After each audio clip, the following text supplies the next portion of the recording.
Vamos abrir em Mateus, no capítulo 5. Mateus, capítulo 5. Enquanto a gente abre, eu queria recomendar a observação da beleza extraordinária deste pendão que cresceu no período agora da seca. Ele foi muito molhado quando choveu e agora nós estamos já 4 meses e tanto sem uma gota d'água, mas estranhamente essa é uma planta que se desenvolve mais na secura, por isso que elas são plantas também de deserto, elas guardam muita umidade, muita água, elas têm a sua própria constituição.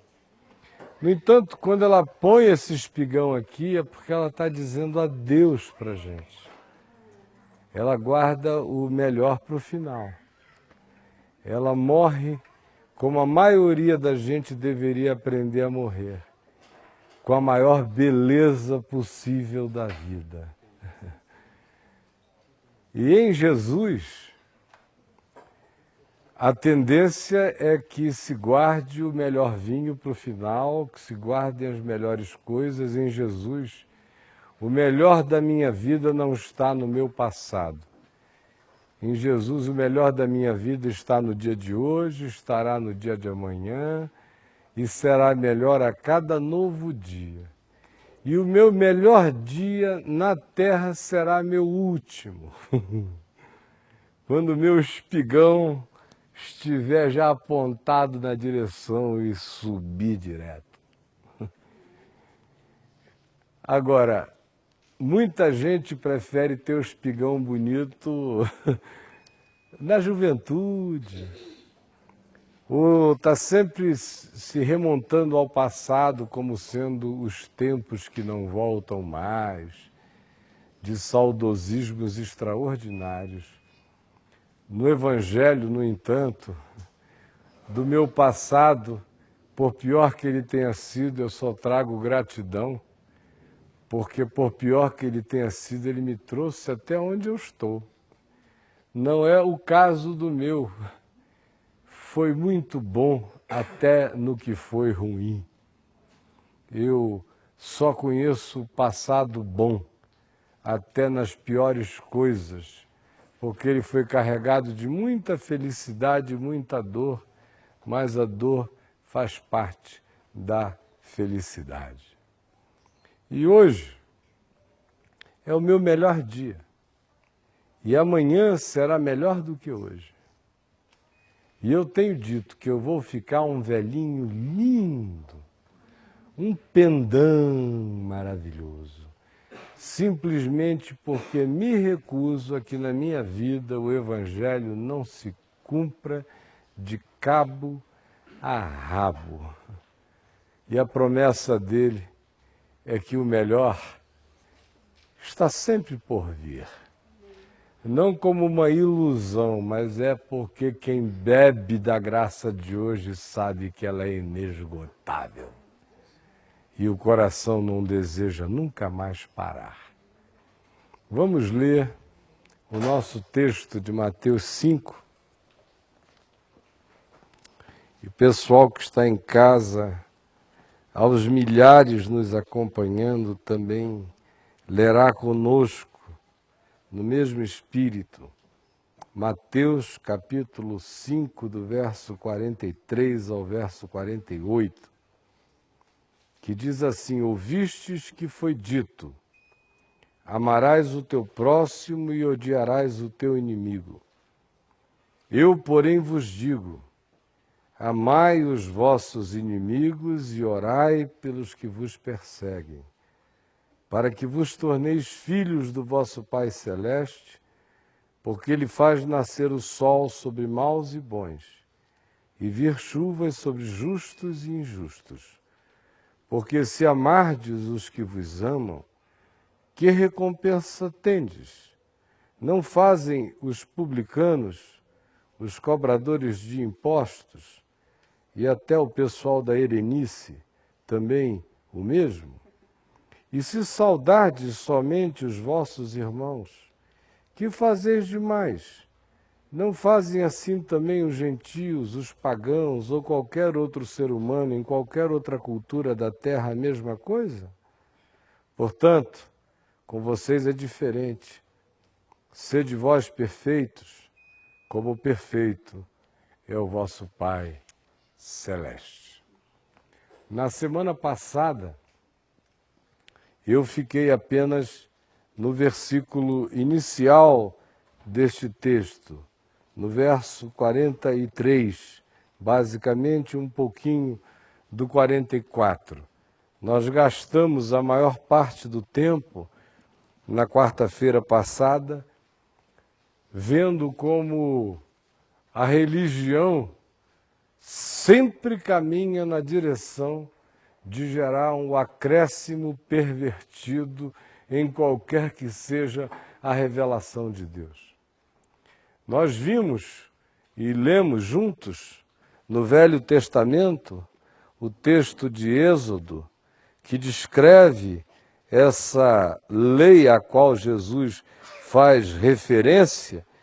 Vimos, aliás, no livro de Levítico, no capítulo 19, nós vimos que ela é o oposto de qualquer coisa que pudesse concluir com o odiarás o teu inimigo.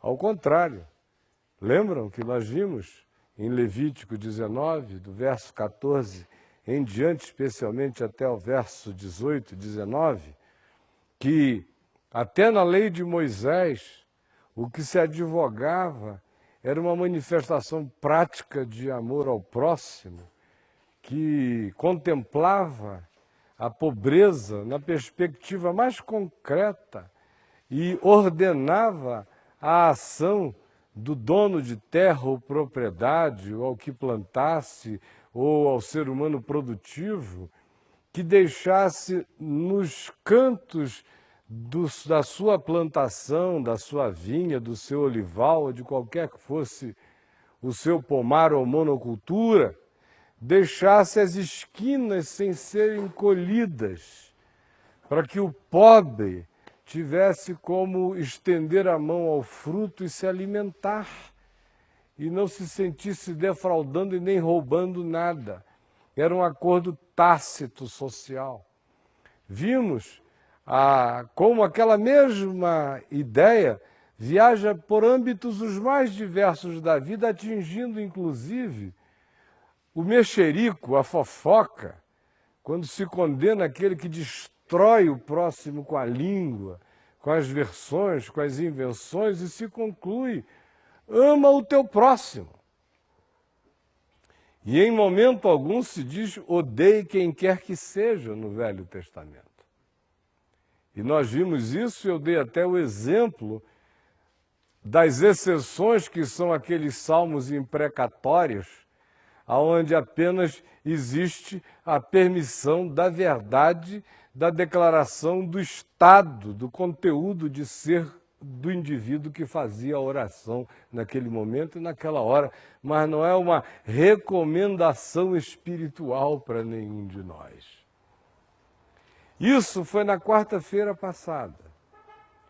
E nós vimos também a diferença que havia na sutileza entre esse mandamento que aqui está posto e aquele do qual nós viemos anteriormente, que dizia respeito a como tratar o perverso, ao opositor ostensivo, ao indivíduo que se torna Satanás explícito do outro. E vimos que naquele outro caso, do perverso, do que se opõe, que é caracterizado pelo fato de que ele te obriga, ele te fere, ele te demanda, são os verbos e as expressões associadas àquela ação, como se difere agora desse inimigo aqui descrito por Jesus. O ser persecutório quase sempre nos é inimigo, mas nem sempre. Todavia, nem todo inimigo é um ser persecutório do ponto de vista explícito, objetivo e concreto. Lidar com o perverso, muitas vezes, é mais fácil, porque ele é explícito, ele é escrachado. A intenção dele está expressa e declarada. Ele fere, ele demanda, ele obriga. Agora, o inimigo, frequentemente, de acordo com a própria Escritura, é aquele que se assenta à minha mesa. Frequentemente é esse que contra mim levanta seu calcanhar. É o amigo, é o chegado, é aquele que no passar do tempo e com o passar dos anos desenvolveu a ambivalência da admiração, que se faz acompanhar de inveja. Seres inseguros, quando admiram muito um outro, ao invés de simplesmente serem gratos pela riqueza que o outro carregue ou pelo que ele expresse ou seja, logo depois de um tempo a insegurança fará comparações e a comparação fará nascer a inveja. O inimigo, às vezes, nasce no espontaneísmo do ambiente que era supostamente fraterno. Outras vezes ele aparece do absolutamente nada. Não há uma razão, não há uma causa. Às vezes são pessoas que projetam para você aquilo que nelas elas recriminam como sendo o pior existente nelas, e daí em diante você se torna o ser em quem elas açoitarão o que elas não conseguem fazer em si mesmas. Isso serve como álibi moral para a pessoa dizer: eu não sou quem eu gostaria de ser, mas eu combato na vida quem quer que se pareça com aquilo que em mim eu detesto. E vira teu inimigo do nada. Aí começa a dizer que antipatiza com aquele cara. Geralmente as antipatias nada mais são do que a declaração do que existe em nós em relação ao que aparece no outro de maneira escrachada e que na gente frequentemente existe de modo velado, e que por existir em nós de modo velado e no outro escrachado, a gente esbofeteia o outro com um ódio que ambivalentemente nasceu, antes de tudo, em mim, de mim, por mim e contra mim, por causa de quem eu sou. Os nossos ódios frequentemente retratam os nossos desencontros, as nossas brigas interiores, as nossas impossibilidades de solução íntima até então. O inimigo é sutil, tanto no que em mim se desperte em relação a me sentir inimizado dele, quanto ao que nele se gere, quanto a fazer-se inimigo meu. É tudo de muita sutileza. O perverso não precisa de uma causa, ele é perverso. Esses são os modos dele. O inimigo, todavia, precisa de alguma razão objetiva ou subjetiva, consciente ou inconsciente, confessável ou não. Porém, nele, precisa aparecer como uma pulsão específica que se direcione para alguém. O perverso, todavia, já tem a sua atitude generalizada como postura e atitude de vida para com todos. O inimigo é seletivo. Ele é capaz de ser gente muito boa com muitos e ser o diabo com alguns ou com alguém. Ele é capaz de ser absolutamente explícito das suas bondades para com a maioria e de uma sutileza maligna, quase imperceptível no que arma, no que promove ou na energia que vaza para com o outro. Essa é a sutileza das nossas inimizades. Alguns aqui não teriam nem a coragem de confessar quem são os seus inimigos. A gente tem muito mais coragem de confessar quem é que se confessa inimigo da gente. Alguns sentem até orgulhos quanto ao fato de que têm inimigos acerca dos quais eles digam que não correspondem à inimizade com a mesma equivalência, portanto, tornam-se superiores por não se inimizarem com o inimigo, embora no coração o odeiem. Mas para consumo do politicamente correto, ou das piedades vigentes, ou das humanidades aceitas, você declara que está superior a isso tudo e anda como se nada sentisse, mas só Deus sabe o que lateja no seu coração. Então, até admitir as nossas antipatias, inimizades, malquerências, quando você não é perverso, é difícil. O perverso é enfermo de caráter. O inimigo é doente relacional, de maneira seletiva. O perverso generaliza a sua perversidade, é um modus operandi. O inimigo seleciona a sua maldade. Para muitos é inconcebível que assim ele seja. Só sabe como ele é quem experimenta o direcionamento da sutileza dos seus venenos, das suas peçonhas, ou dos espancamentos energéticos que ele libera.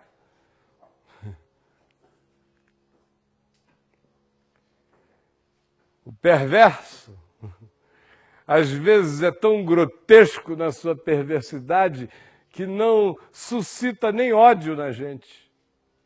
Porque o perverso, em geral, é distante, mesmo quando é o seu marido, mesmo quando é a sua mulher, mesmo quando é seu pai, mesmo quando é seu filho. Pela própria perversidade, ele se faz distante de toda outra humanidade, para poder ferir, demandar e obrigar. Mas o inimigo não. Como ele é seletivo, como ele é capaz de saudar a muitos e amar a muitos e ter clubes fraternos extraordinários enquanto seleciona ódios específicos, ele é um indivíduo com um potencial de, quando encontra alguém que se torna o objeto crônico da sua ação, seja ela objetiva, subjetiva, seja ela transformada em palavras ou em gestos, ou simplesmente, como eu disse, em vazamento energético espancador e agressivo. Como ele não é o distante, como o perverso se faz distante de todo outro ser humano, ao contrário, ele é um ser convivente, relacionável. Ele frequentemente, porque tem 10 que ele gosta num lugar e um que ele odeia, ele frequenta aquela mesa. Alegra 10 enquanto envenena um o tempo todo. O resultado é que ele tem um potencial muito maior de suscitar ódio no coração do outro do que o perverso. O indivíduo atingido pelo perverso diz é ele que é assim, e a maldade dele é indiscriminada. Mas quando diz respeito ao inimigo, você diz, o pior é que ele não é assim. Eu vejo ele tratar um monte de gente diferente. É comigo o negócio, vai ficando cada vez mais pessoal, embora sutil. E é isso gera a possibilidade de criar-se em você uma monstrificação igualmente sutil. Vejam que, no que diz respeito ao perverso, que foi o ente que a gente tratou durante um mês, na sequência do que nós estamos estudando, o que eu disse é que na explicitude dele, das ações dele, das generalizações dele, ele é um ser obrigante, tirânico. Daí, ele ter como definição da ação dele esses três verbos que Jesus usa. Ele te fere, ele demanda e ele obriga. Agora, o inimigo boicota. O inimigo solapa. O inimigo põe uma armadilha.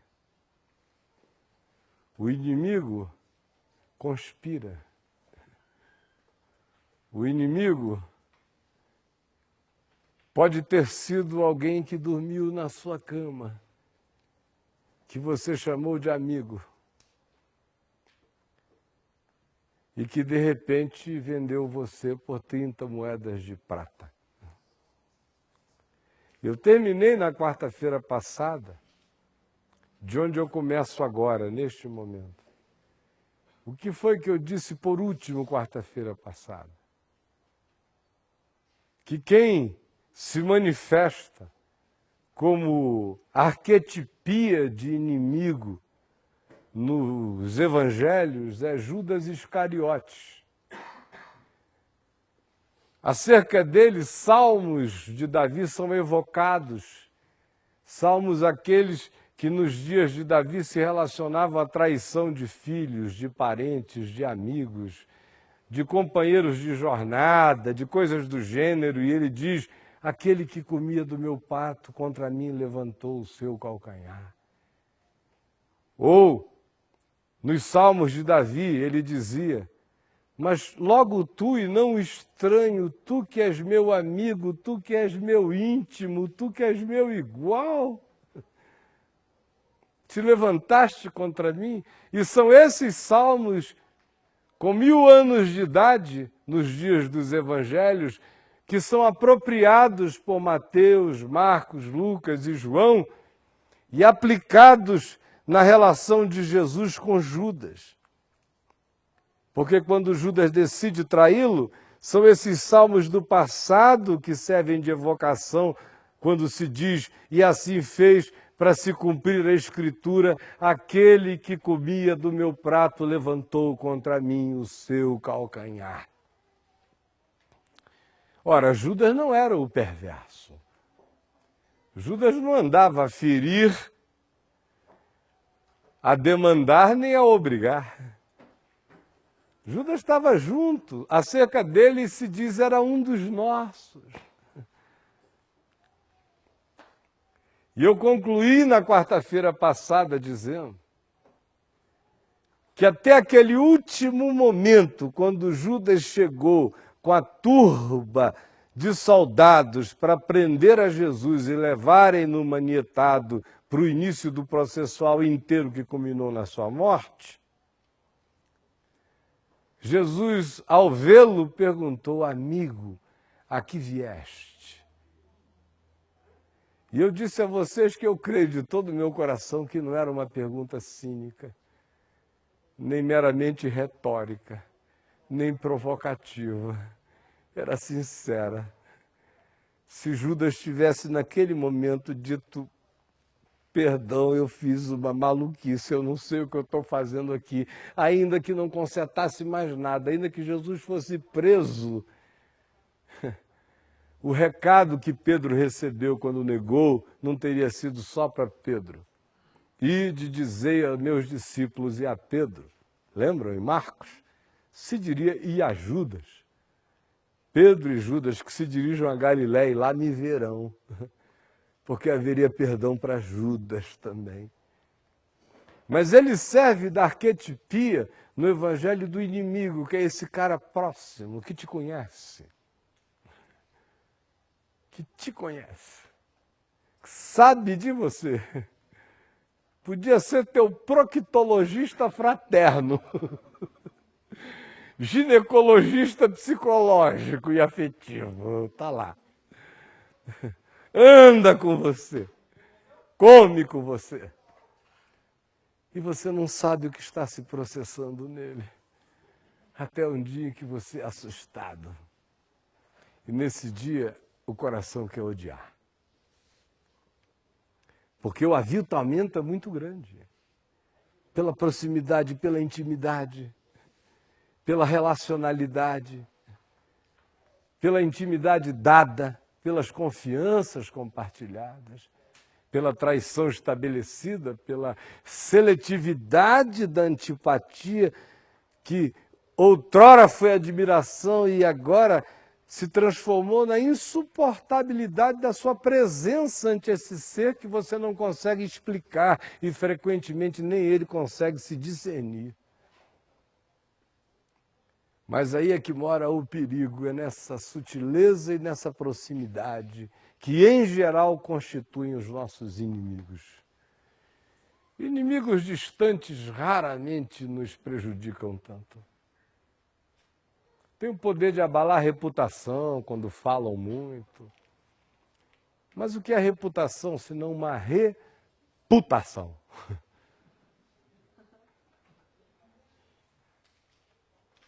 Mas não tem o poder de mexer em você. Agora o inimigo tem, ele come no seu prato. Eu já disse a vocês, mais de uma vez, e vou repetir agora, outra vez, que nesses quase 56 anos de vida, eu nunca tive nenhum amigo que não tenha me traído, nunca tive. Nunca tive. De algum modo. Me passaram a perna em dinheiro, isso aí eu não tenho nem como relatar. Ou você confia no indivíduo e acha que ele está inteiro ao seu lado, de repente você descobre que ele é meio barro, meio tijolo, e que ele é um ser macunaímico, sem caráter. Outras vezes você descobre que ele te admira tanto que passa a te odiar de tanta inveja. Outras vezes você descobre que quanto mais você o ajude, mais ressentido ele fica contra você. Porque você sempre é o que pode, e ele acha que ele é sempre aquele a não poder. Essa é a leitura que ele vai fazendo. Se você o ajuda, no início ele gosta, mas se a ajuda se cronifica, depois de um tempo ele se sente endividado. Embora você não faça sentir-se assim, ele se sente assim pela sua insegurança, complexos, inferioridades. Depois de um tempo, aquilo que era uma gratidão recalcada e ambígua pelos outros sentimentos, explode, eclode, aparece, é vomitada como a manifestação incompreensível de uma atitude de hostilidade selecionada contra você e de uma subteza, em geral, inesperada. Eu tive tantos e não tenho nenhum. Consegui preservar todos eles como amigos. Vi no que eles eram bons, no que não eram bons. Tem uns que são meus amigos até hoje, mas eu sei que eu não posso oferecer um negócio para eles, porque eles são mais enrolados do que novelo. Mas são ótimas conversas. Então que sejam ótimas conversas. Tem alguns outros que são pessoas práticas demais para participarem de coisas bem objetivas na sua vida, mas que se você trouxer alguma subjetividade para elas, elas caem em depressão porque elas olham para você numa perspectiva quase indeprimível. E se você abrir o coração com elas, não tem estrutura para aquilo e se arrebentam. Então, que elas sirvam para o que seja absolutamente prático. Tem outras que são de uma capacidade solidária enorme de um lado e de uma imaturidade imensa de outros. Eu as encaminho para todas as solidariedades e poupo-as de todas as coisas que signifiquem sigilo, segredo, cautela. Provocá-lo por quê? No que ele não tem para dar, ou não teve, ou não apresentou até aqui ou até agora.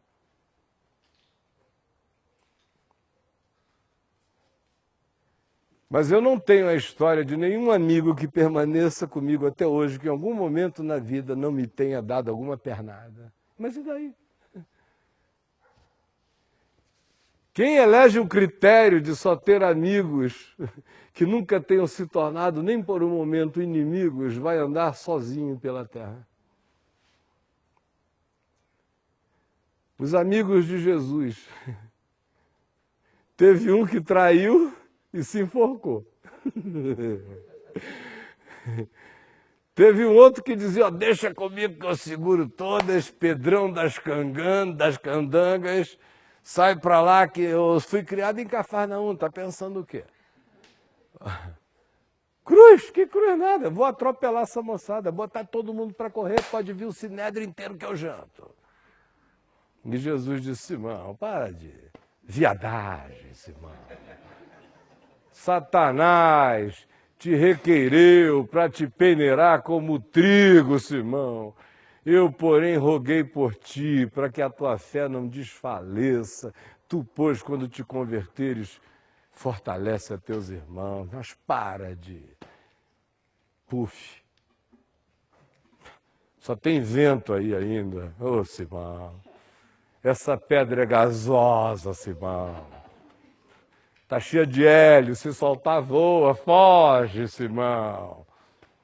Pedro. E os outros? Ficou alguém? João Marcos saiu nu. Deixou até o lençol na mão dos guardas e peladão pelo bosque. Tudo que é apóstolo desertou. Sobraram umas mulheres porque não se sentiram perseguidas. Aí ficaram, os caras, a mulher não oferece perigo. Aí entraram Maria Madalena, não sei o que, ficaram lá até o fim. Graças a Deus. Não tinha risco de estupro naquela hora. Já estavam estuprando Jesus, então deixa as mulheres. Mas os homens, não ficou um.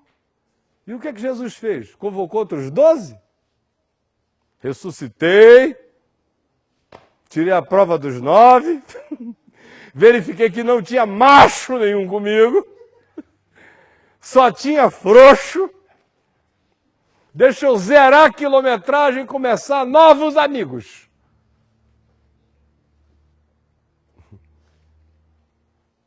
Não. Só não voltou quem se matou. Porque até ele, se não tivesse feito isso, estaria lá.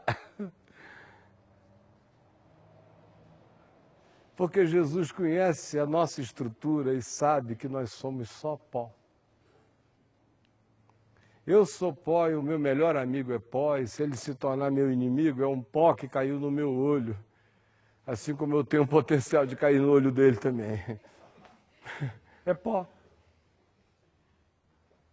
É claro que existem circunstâncias em que determinadas ações humanas são tão perversas contra um outro, um ato inimigo, que até por uma questão de sobrevivência, você coloca o indivíduo no lugar dele, num lugar em que ele não tem mais o poder de lhe alcançar para o mal.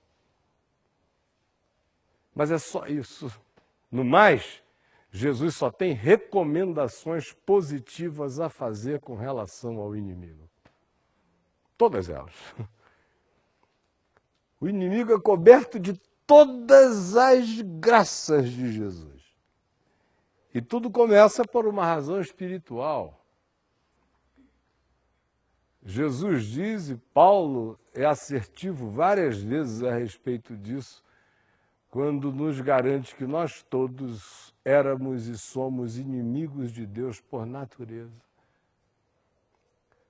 Amar para a gente é um esforço, a menos que você esteja com tesão, aí não precisa de amor sublime, Eros ajuda, e hormônio também. Mas a gente não pode nem chamar isso ainda de amor. Amar para a gente é um peso, misericórdia para nós é um sacrifício, compaixão para nós é um exercício, bondade para nós é um trabalho, paciência para nós é algo que a gente tem que desenvolver,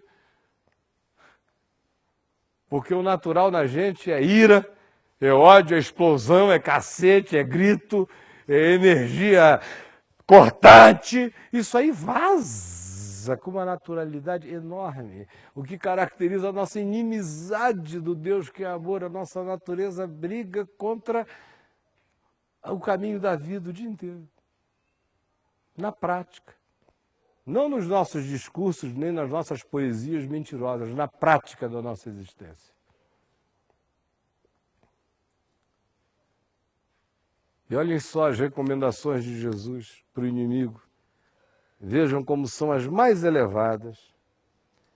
Eu, porém, vos digo, amai os vossos inimigos e orai pelos que vos perseguem. Aí você diz, poxa, isso aí é impossível. É impossível para você com essa sua cabecinha hollywoodiana de nós, que pensa que amor é aquele negócio que termina com the end e um chupão. Isso aí, meu querido, qualquer um com tesão faz isso. Até o diabo termina o filme assim, daquele jeito, ó. E Jesus diz, olha, qualquer publicano, qualquer silveirinha, qualquer erenice, qualquer um faz isso. Qualquer gentil, qualquer pagão, qualquer bruxo que venha de uma magia negra se encontrar o netinho dizendo, vovozinho querido, ele vai dizer, vem cá, meu amor. Não é disso que se está falando aqui, é de amor mesmo. Que é essa realidade unilateral que não tem a ver com o outro, é graça. Amor não é por causa do outro, é por causa de mim. O amor que é por causa também do outro é aquele que estabelece a conjugalidade. Na conjugalidade tem que haver reciprocidade. É a qualidade do vínculo de amor que ali se pede e se estabelece. Na fraternidade se pede reciprocidade. Embora, nem por causa disso, as ambiguidades e as ambivalências deixem de estar presentes nos vínculos, tanto conjugal quanto fraterno. Nas relações sociais normais, o que se estabelece, em geral, é a gentileza, é o código dos vínculos. Nas relações legais, é a equanimidade, a equidade. Mas no reino de Deus, que está acima de todas essas coisas, amor não tem nada a ver com justiça. Amor não tem nada a ver com reciprocidade. Na conjugalidade tem, na fraternidade tem, na amizade tem, nos vínculos de relação humana no dia a dia, da funcionalidade, tem que ter, senão os organismos não funcionam.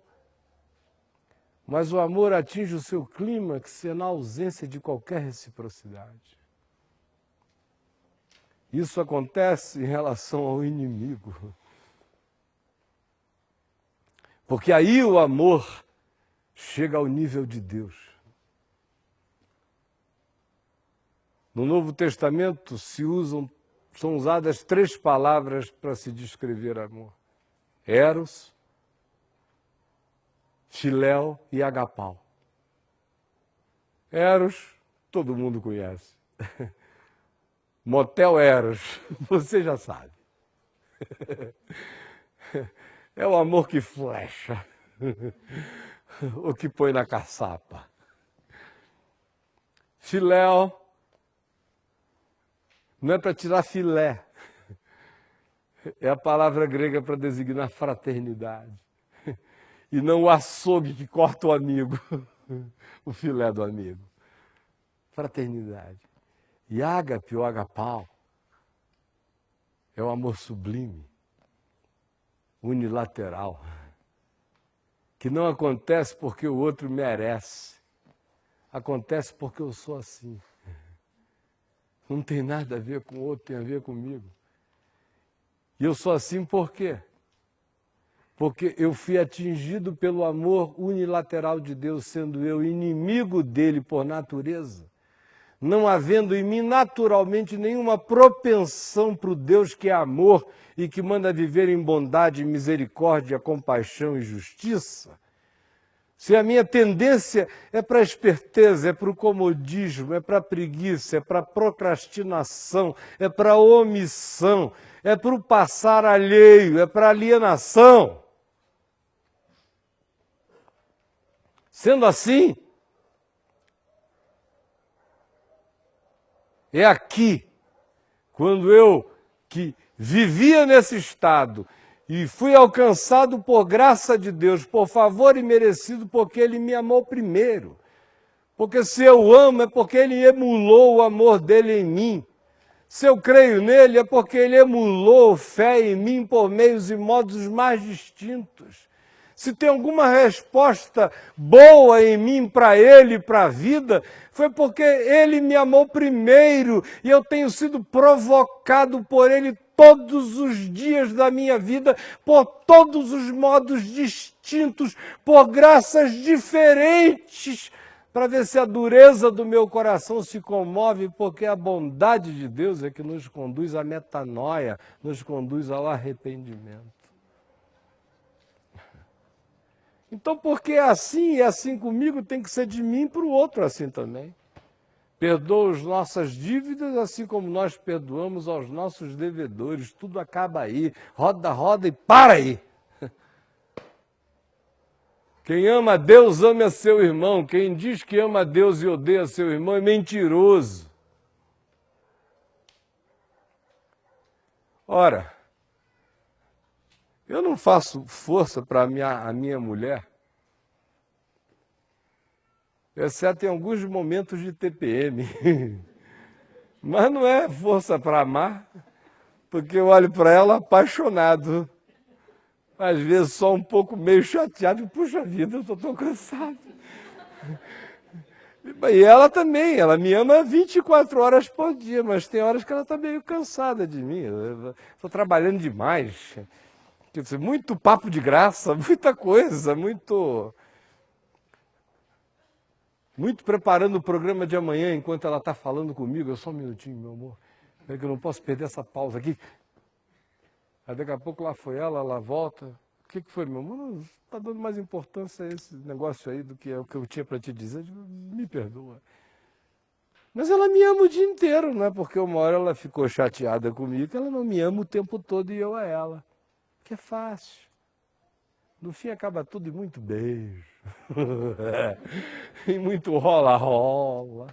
É uma delícia, né? Filho fala barbaridade para pai. Filho não tem ideia das besteiras que fala para pai.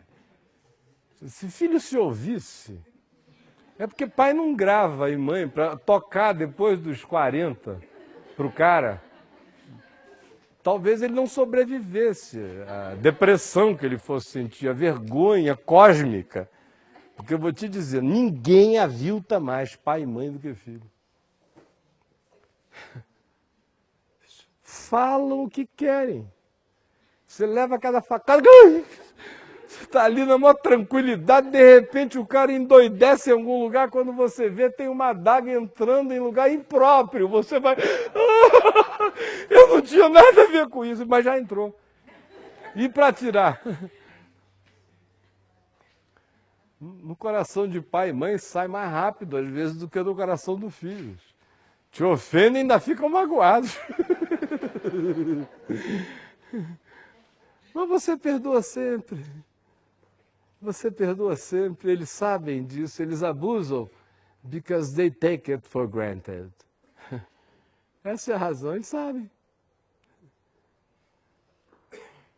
Quando o pai e a mãe são bons pais, Sabem que pode até ter enfrentamento, mas é por causa de pedagogia da verdade, não porque eles não sejam perdoáveis ou já não estejam. Mas em relação ao inimigo, qual a reciprocidade? Para te emular. Por isso é que eu disse, esse é o amor que nos põe no caminho sobremodo excelente. Porque não tem recompensa, porque não tem barganha, porque não tem toma lá da cá nenhum. Agora, esse amor se torna o meu amor sempre que qualquer outro amor se perverteu em relação a mim. Você me entendeu? Deixa eu explicar. A minha mulher me ama com amor solidário, eu a ela.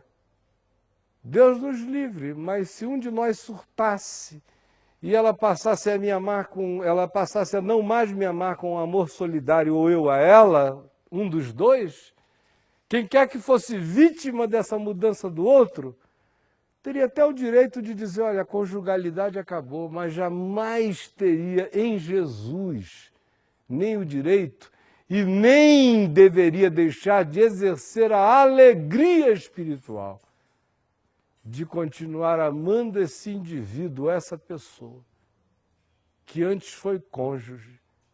Agora pode até me tratar como inimigo, ou até com indiferença, ou como queira, mas não depende dela. Eu sou quem eu sou. O fato dela ter mudado em relação a mim não significa que eu tenha que mudar em relação a ela. Eu mudarei certamente a qualidade do amor. Porque na conjugalidade, não havendo reciprocidade, quem permanece aí adoece. A qualidade tem que mudar, mas o amor tem que se tornar ainda mais excelente.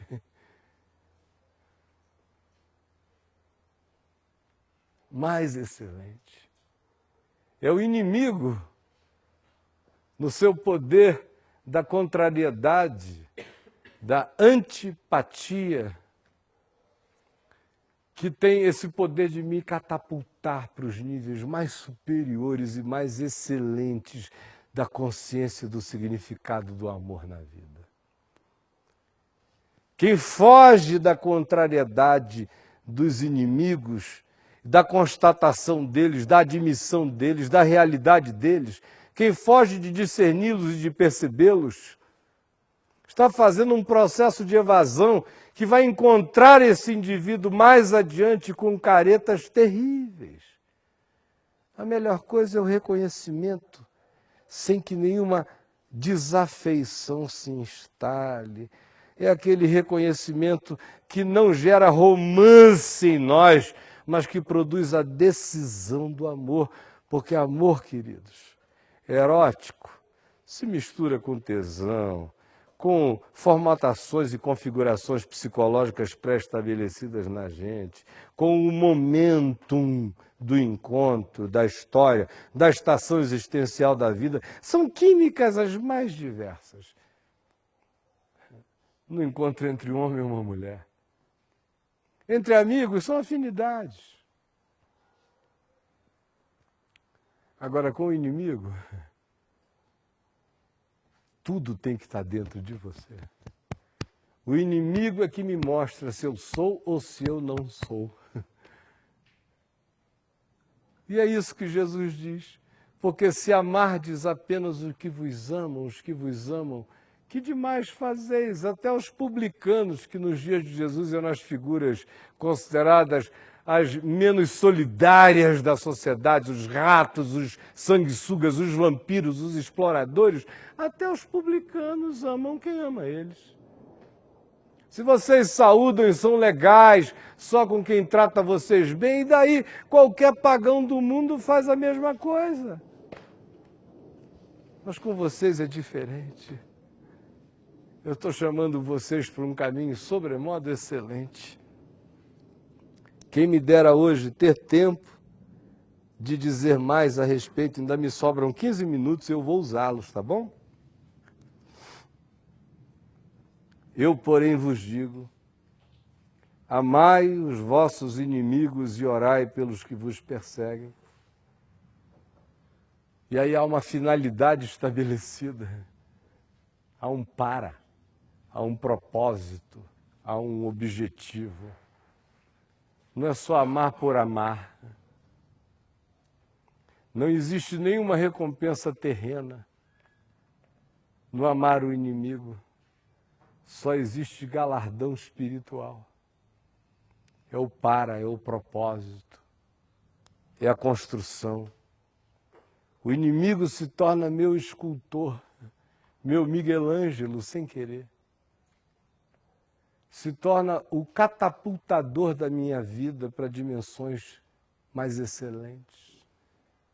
Se torna o provocador da minha consciência para que eu deixe o estado de paganismo e de reciprocidades barganhentas e atinja o nível de uma consciência capaz de amar livremente. É só quando você atinge esse nível que você anda solto pela vida, desassombrado e sem medo de nada, nem de ninguém.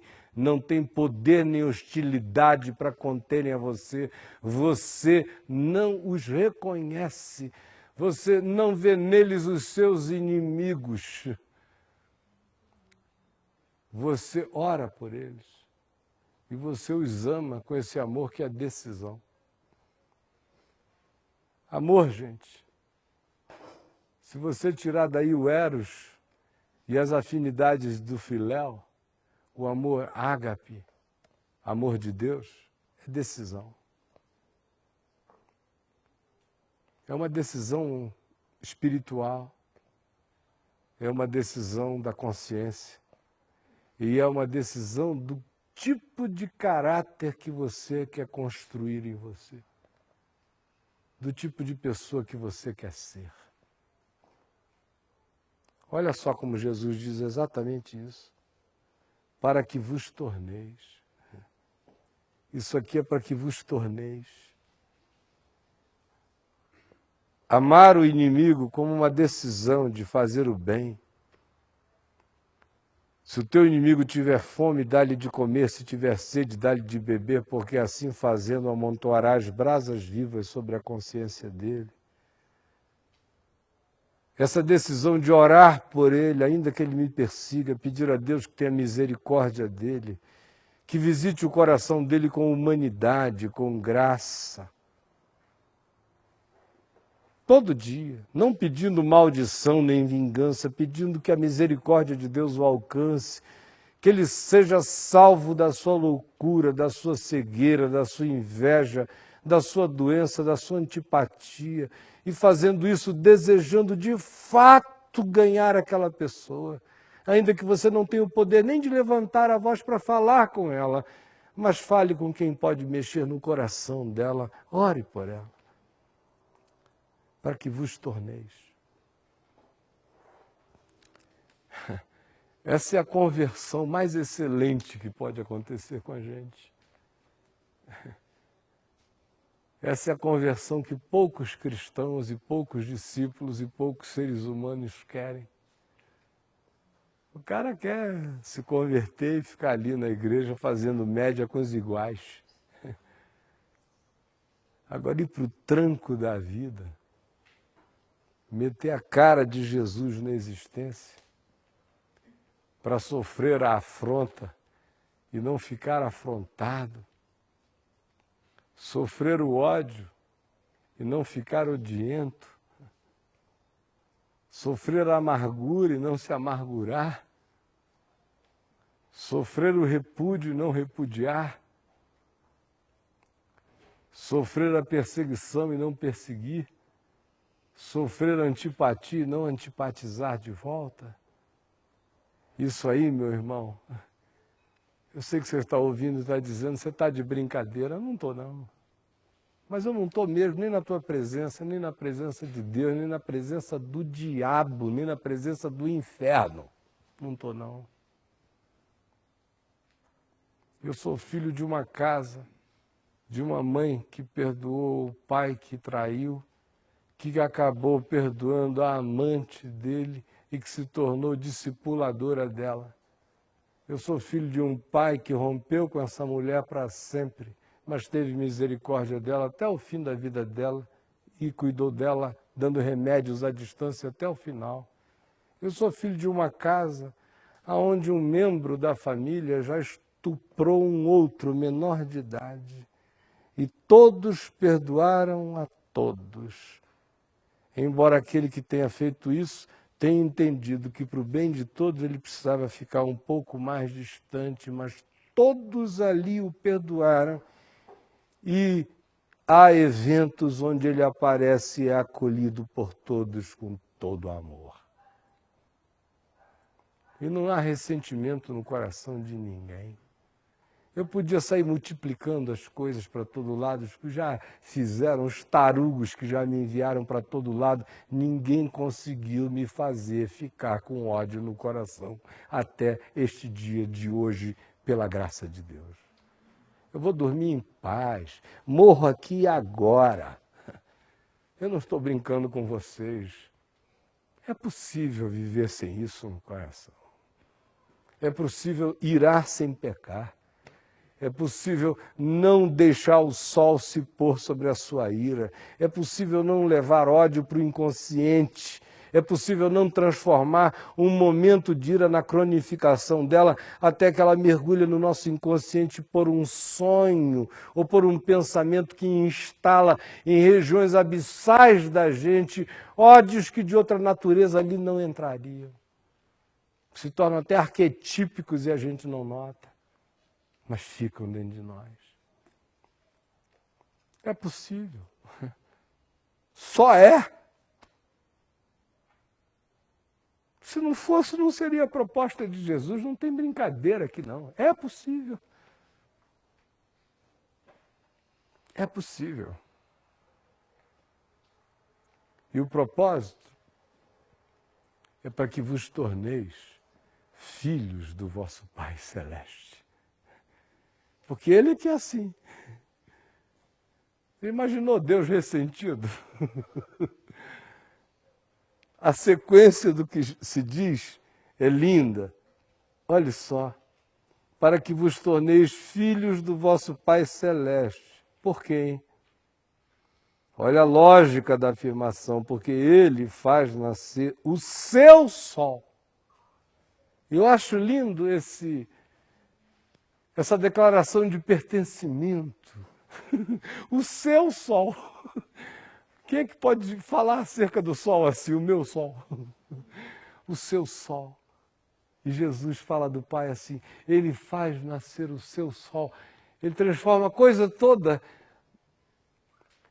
todo elemento cósmico em algo eivado de um amor pessoal que o faz dizer para que vos torneis filhos do vosso Pai Celeste, porque Ele faz nascer o seu sol sobre maus e bons e faz vir chuvas sobre justos e injustos.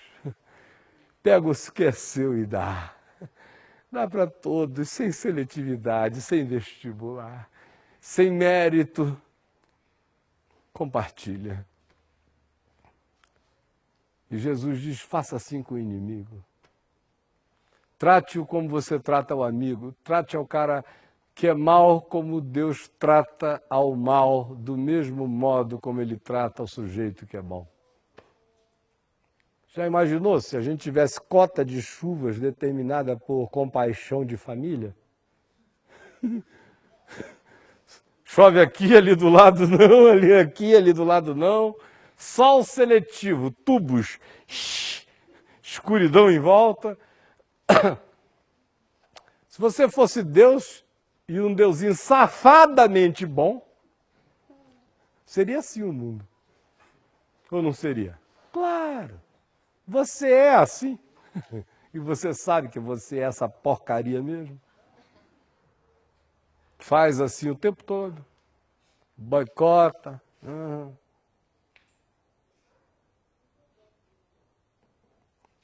Para que vos torneis filhos do vosso Pai Celeste. Porque Ele faz nascer o seu sol sobre maus e bons. E vir a sua chuva sobre justos e injustos. Porque se amardes os que vos amam, que recompensa tendes? Não fazem os publicanos, os vampirinhos da sociedade também o mesmo? E se saudardes somente os vossos amigos ou irmãos, que fazeis demais? Não fazem os pagãos de toda a terra, de qualquer cultura, de qualquer primitivismo também o mesmo? Portanto, minha gente, sede vós, sede você, é um imperativo presente. Sede vós perfeitos, como perfeito é o vosso Pai que está nos céus. Bom, quarta-feira que vem eu vou falar o que eu deixei de falar hoje nesse texto, que é quase tudo. Hoje foi só um esbocinho para a gente entender o patamar. Mas na quarta-feira que vem a gente vai entrar sério nesse vos torneis. Em como o inimigo pode esculpir a semelhança de Deus em mim. Tá bom? E que conceito de perfeição é esse de Jesus? É perfeição segundo a nossa ideia de perfeição? Claro que não. Perfeito como o Pai que está nos céus, me dá o direito a muitas imperfeições. Olha só para a criação. Você admitiria a barata? As mulheres aqui admitiriam a barata, a entrada da barata no mundo, votação de Deus antes da criação. E Deus criou a mulher, seleção. Coelhinho, entra. Poodle, vai. Pastor alemão, tem umas que iam dizer, eu adoro. Aí vão, periquito, papagaio, não sei o quê, barata. É uma grita universal, só vozes femininas, né? Não! De Eva a Evagedônica. A mulher que nasceu no Armagedon. Todo mundo, não! Aí a notícia que eu tenho a dar no Armagedon é dizer, minhas filhas, desculpem, eles sobrevivem à bomba atômica. Esses aí vão ficar. É melhor você amar e orar por ele. Por o seu inimigo. Que ele vai te aperfeiçoar. O Deus que criou a barata não é muito perfeito não é? Segundo as mulheres. É ou não é? Eu vejo um monte de gente se rebelando contra a criação de Deus. Não aceitam muita coisa. Porque Deus não é simétrico. Deus é perfeito em cada uma das suas criações. Mas nenhuma outra criatura é padrão para a seguinte. O nosso olhar perverso é que quer interpretar até a natureza de maneira moral. Quando a moral sai do nosso olhar, o mundo fica muito mais perverso, até quando eu vejo um leão comendo uma gazela. Porque eu me desaviado. Eu como galinha, porque o leão não pode comer a gazela. Isso é síndrome de supermercado, é viadagem cósmica, é cegueira geracional, etiqueta nojenta. Aí eu acho que coisa verdadeira, um leão comendo uma gazela, mete a boca, meu filho. Aí você senta, põe um pratinho, umas coisinhas, aí vem a mesma gazela para a mesa, aí você põe um guardanapo, diz, Senhor, muito obrigado por este alimento. Agora o leão é mau. Você não, você é um ser grato, você não viu matar gazela, não sujou as suas mãos, já vem em pacotinho que você pegou no supermercado. Então não tem nenhuma relação, ninguém morreu. Ah, eu nunca matei ninguém. Ah, eu pago. Eu pago. Eu pago. Eu só encomendo os assassinatos. Esses jagunços é que matam. Eu não, eu sou um empresário. Político. Jamais sujaria as minhas mãos.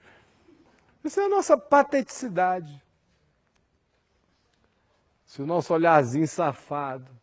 Ai, coitadinha da foca, o leão, o urso branco polar tá comendo ela. Ah, graças a Deus, né, meu irmão? A foca já reproduziu outras, agora o urso, se não papar essa foca, acabou o urso. Deixa o urso comer a foca. Qual é o problema? Foca é gostoso. A foca vai comer a tainha, que vai comer o da, cada um come um outro, e ninguém estava em crise existencial. Ninguém, não tem um tratado do mar, a angústia dos mares pelos tubarões. Não, ninguém está angustiado. O homem é que olha e diz, meu Deus, quanta maldade nesse mar. Tubarão branco comendo não sei o que, comendo não sei o que, comendo. Maldade do teu olhar. Estavam aí há bilhões de anos. Ninguém escreveu nenhum tratado de angústia. Ninguém se deprimiu pela ordem orgânica da biologia marinha. Até surgirem os viados. Aí o mundo ficou mal, todo mundo está perverso, porque o nosso olhar é mau, até a criação ficou com o nosso olhar. As hienas vão se tornar bichinhos legais no dia que elas não forem mais predadores de carniça. No dia que elas se assentarem em algum lugar, puserem um avental e dizem assim, até alguém vir servi-las. Aí elas vão comer, e nesse dia a gente diz, salvaram-se as hienas, aleluia. Só uma palavra para nos descrever, nós somos uns grandes idiotas. E o Evangelho está nos chamando para nos tornarmos filhos do nosso Pai Celeste. E aí, meu amigo, o buraco é infinitamente mais em cima. Vamos ficar em pé.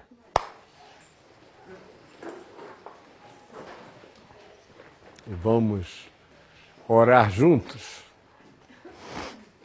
Quarta-feira que vem, sobre o que eu vou falar mesmo? Perfeição é um tema, anotou o outro, né, Jazinha? Tornarmos-nos filhos de Deus, como o inimigo pode ser o escultor da minha excelência. Se eu aprender esse amor que Jesus ensinou, certo? Então aguardo todo mundo aqui na quarta-feira que vem e todo mundo que está vendo ali, aos milhares pela Vem Ver TV no mundo inteiro. Vamos orar juntos agora. Senhor Jesus, muito obrigado pela simplicidade do Evangelho, porque ele é cristalino como a luz. E só não gosta dele quem não gosta de luz, de amor, de compaixão, de misericórdia e de vida. Por isso, não deixa que nós nos tornemos aqueles seres filhos da morte, do ódio, da inveja e do que desconstrói a alma. Dá que as nossas ambições sejam por coisas excelentes, que a gente não queira ter a justiça dos publicanos, nem a dos escribas e fariseus, e que a gente não nivele a vida por baixo, que aceitemos o chamado da perfeição do Pai, no que nos tornemos filhos, parecidos com Ele nos nossos modos, atos, gestos, pensamentos, decisões, no amor prático e simples, que não seleciona bens nem graças, e que é por causa de cujo amor que eu tenho a chance de chegar ao arrependimento. É a insistência do teu amor que me constrange, que me comove, que me converte. Do contrário, Senhor, a minha vocação é para cegueira, é para amargura, é para alienação, é para distração, é para caminhar sem pensar, ou é para pensar apenas naquilo que eu pense sem que o pensamento me faça pensar de fato. Por favor, dá aqui hoje, aqui e agora, a simplicidade do Evangelho tenha sido derramada como água cristalina sobre cada um de nós, e que as nossas mentes sejam lavadas, e que os nossos pensamentos sejam clareados, que o teu colírio se derrame sobre os nossos olhos, e que o nosso interior seja convertido à excelência da nossa vocação. É o que eu te peço, em teu nome, Jesus. Amém.